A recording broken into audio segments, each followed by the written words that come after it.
In a quiet neighborhood on the edge of Pittsburgh, Pennsylvania, there stands a house that no one stays in for more than a few months. On the outside, it's perfectly ordinary white siding, green shutters, a small front yard with a dying elm tree, but the people in town avoid it. Not because of how it looks, but because of what lives underneath. Locals call it the house on Willow Creek Lane, but others know it as the Silent Cellar. In the fall of 1979, the Hartwell family moved in. Mark and Elise Hartwell were both teachers with 2 young daughters, Sophie and Lila. They'd gotten the house for a steal half the market price. In fact, Elise thought it was a blessing. Mark, a little more cautious, asked the agent why it had been vacant so long. All kinds of reasons, she shrugged. People just didn't stay. For the first few weeks, things were normal. The girls played in the backyard. Mark set up a workspace in the basement for his woodworking hobby, and Elise spent her afternoons painting in the sunroom. But then, small things started happening. Lights flickering, doors clicking shut behind them, cold air rising from the vents even when the heat was on. Mark jogged it up to the old furnace, until he heard the footsteps, always around to 13 a.m. From the basement, one step at a time, coming up. At first, he thought it might be the old furnace knocking, or maybe Lila sleepwalking. But when he checked, everyone was in bed, and the furnace was off. One night, unable to sleep, Mark sat by the basement door with a flashlight and a mug of coffee. He stared at the clock, to 12. Nothing. 2:13, step, step, step. He flung the door open, but there was no one on the stairs. Only the creaking of wood, and a shadow that didn't belong to anything. He stopped using the basement after that. But that didn't stop him. Soon, Elise started waking up with bruises on her ankles, as if someone had grabbed her. The girls cried in their sleep, muttering things like, "Don't let him in," and "He's standing there." Sophie began drawing pictures of a tall man in a black coat, with no eyes, just hollow black sockets. Elise wanted to leave, but Mark insisted they could fix it. "We'll bring in someone," he said. A priest came by, blessed the house. Things went quiet for 3 days. Then, on the 4th night, Sophie vanished. The family searched every room, screaming her name. The back door was locked. Windows were shut. There were no signs of forced entry. But the basement door was wide open, and the air coming from it was colder than a freezer. Mark went down with a flashlight. The walls were lined with mold, old tools scattered. The concrete floor was damp, but in the corner, scratched into the floor, was a message: "I never left." Hours later, they found Sophie tucked in a tight corner of the crawl space, her eyes wide open, but silent. When Elise held her, Sophie finally whispered, "He told me to hide. He doesn't like light or noise. He lives in the quiet." They moved out the next morning, never looked back. Since then, no one's lasted in that house longer than 3 months. Some left in the middle of the night. Some left without taking their things. The real estate company doesn't even list the basement in the property tour anymore. It's locked, sealed shut, but locals say you can still hear the steps every night. As to 13, teenagers sometimes dare each other to go knock on the basement window. Most run away, but in 2006, one didn't. A 17-year-old boy named Eric Donley accepted a dare to spend a night in the basement alone. His friends locked him in. They never saw him again. 2 days later, he emerged from the woods, barefoot and shivering, covered in scratches and dried blood. When the police found him, he was muttering one phrase: "He's in the walls. He hears your breath." They say he hasn't spoken a full sentence since. Neighbors claim the house still shifts at night, that they see lights flicker on in the basement, even though it has no electricity anymore. A few even say they've seen a man tall, thin, and eyeless watching from the basement window, just waiting. If you ever find yourself on Willow Creek Lane, and it's close to midnight, listen closely. You might hear the door creak, and then the sound of someone walking up the stairs. It's been over 40 years since the Hartwell family fled the house on Willow Creek Lane. The story of the man in the basement became a local legend, something parents warned their kids about, something teenagers used to scare each other. But no one really believed it anymore, until I moved in. My name is Claire, and I'm a freelance journalist. I write about urban legends and haunted places across America. The house was perfect, cheap, quiet, and exactly the kind of place I needed for my book project. The realtor mentioned the stories, of course, smiled awkwardly and said, "You're braver than most." I laughed. "It's just a story," I said. The first few days were fine. I unpacked, cleaned up, and set up a small writing nook by the upstairs window. The basement door stayed shut. I didn't even go near it. Not because I was scared, just because the air down there smelled old and heavy. I figured it was just mildew.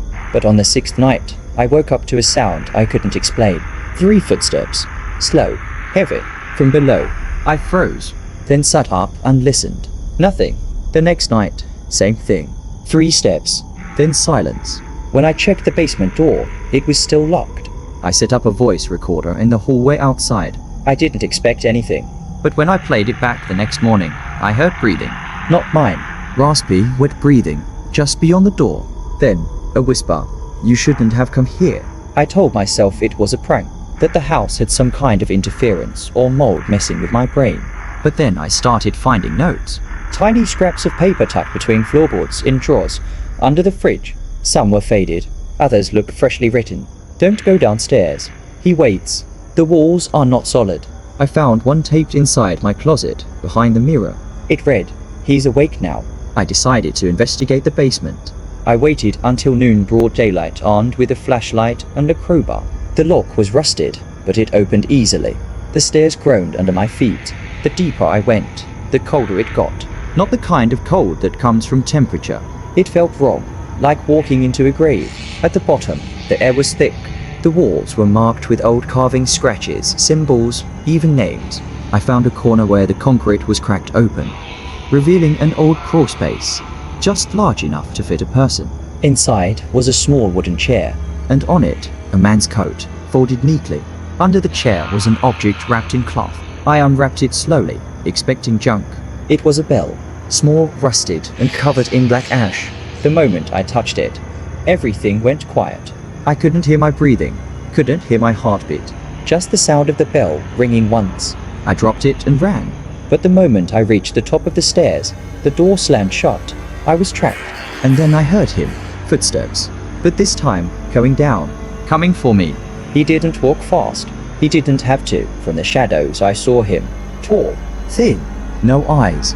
His mouth was sewn shut with what looked like thread made of hair. He raised one hand and pointed at the wall. I looked and saw a name scratched into the concrete. Claire. My name. He whispered, not with his mouth, but directly into my head. Now, you belong here too, I screamed. Slammed the door. Something gave way.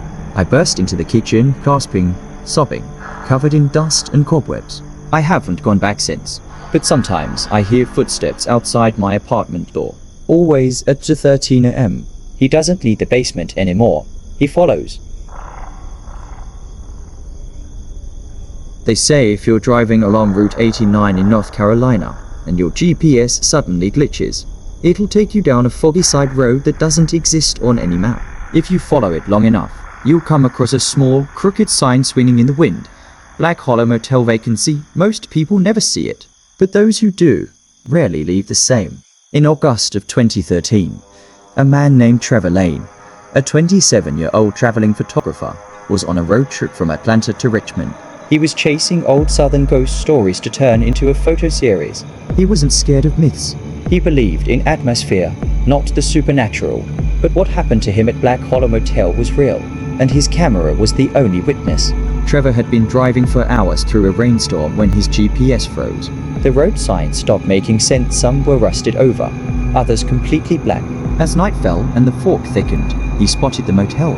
It looked like something out of the 1950's wooden panels. Neon lights flickering, 10 doors in a straight line. One light was on. Room 9. He stepped into the office. An old woman with paper-thin skin and milky eyes sat behind the counter. She didn't ask for ID. She just handed him a key on a frayed leather tag and said, "Take the last room. The others are taken." Trevor laughed awkwardly and asked if there was Wi-Fi. The woman only smiled. The room was cold, and the wallpaper peeled like old scabs. He tried to turn on the TV, but it only played static. Tired, he dozed off in the creaky bed. At 2:46 a.m., he woke to a whisper, "Don't open the door." But there had been a knock. Slow, measured, like someone using the back of their fingernail. He sat frozen, camera still on the nightstand. Another knock. Then a second voice, "You have something that doesn't belong to you." He stood, grabbed his camera, and crept to the peephole. There was no one there. But when he pulled the camera up and snapped a photo through the peephole, The flash caught 4 pale figures standing just outside the door, each with empty eye sockets, stitched mouths, and wearing motel bathrobes soaked with black mold. The hallway was empty, but the camera had seen what his eyes couldn't. Terrified, Trevor locked himself inside. But things got worse. The wallpaper began to pulse, like it was breathing. From the vent above the bed, a low voice growled, "You took their picture. Now they want yours." Suddenly, every photo in his camera roll started to change. The people he'd photographed on his trip, shopkeepers, families, children, were all replaced by the same 4 figures, standing silently in the background. He ran to the front office, but it was empty. No old woman, no phone line. The guest book was blank except for one entry. Room 9, Trevor Lane, check-in. Forever. Panicking, he got in his car and sped off. The road behind him was swallowed by fog. He didn't stop until the sun rose. When he made it back to town, he checked into a real motel and immediately looked through his photos again. Only one remained. The very first one he took at Black Hollow. In it, he was standing in front of the motel, smiling. But he wasn't holding the camera, one of the pale figures was. Behind him, all 10 motel room doors were open. Inside each, a copy of him, staring back. Trevor disappeared 3 days later. His car was found abandoned at the edge of Route 89, keys still in the ignition. The only thing in the passenger seat was his camera. No photos, just one corrupted file named Room 9 still open. MOV, they say sometimes, late at night, if you turn onto that foggy road by accident, you'll still see the neon sign flickering. Vacancy, just remember never open the door if they knock. In the heart of Savannah, Georgia, where the Spanish moss hangs heavy and the fog rolls in like a ghost itself, there's a hotel called the Fairbairn House. It's elegant, historic, and always fully booked during the tourist season. But there's one room the staff never recommends. It's not locked, it's not hidden, but the key is always missing. Most guests don't even know it exists. It's tucked behind a strange hallway on the 3rd floor, with carpet that changes color ever so slightly every time you look at it. Staff call it the Silent Room, but they don't talk about why. In October 2017, a travel vlogger named Maya Brooks checked into the hotel for a Halloween special on haunted places in the South. Her channel wasn't big, just over 9,000 subscribers, but she was ambitious. The creepier, the better. She asked the front desk for the most haunted room in the building. The concierge hesitated, then leaned in and whispered, "There's one." But no refunds, and no calls after midnight. That was all Maya needed to hear. They gave her the key to room 313. It was old, made of real brass. The moment she touched it, the light above the desk flickered, and the elevator beeped on its own. The room was strange, not terrifying, just off. The mirror was slightly warped.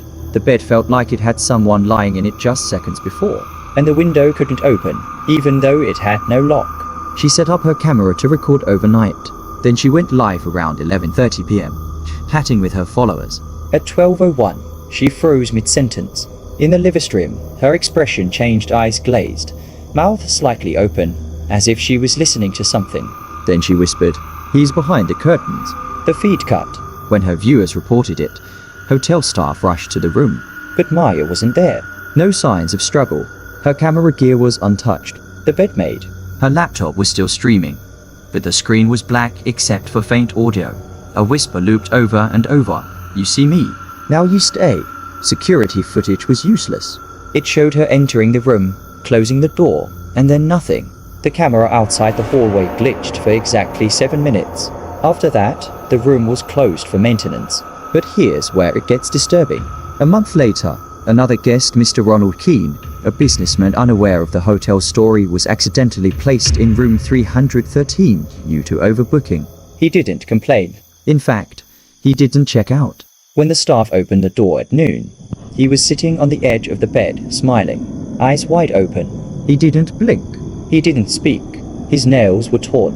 His shoes were missing, and scratched into the wood under the bed, in what looked like fingernails, were 5 words, "She's in the mirror now." He was institutionalized the next day, never recovered. Since then, every now and then, room 313 appears on the hotel booking website for a few seconds. A few unlucky guests have claimed their room key stopped at 313, even when they asked for 201 or 305. And those who've accidentally stood in front of the room all say the same thing. I thought I heard someone call my name from inside. So if you ever find yourself in Savannah, staying at the Fairbairn house, and the front desk offers you an upgrade to a room that just became available, check the number. Because some doors don't open into rooms, they open into traps.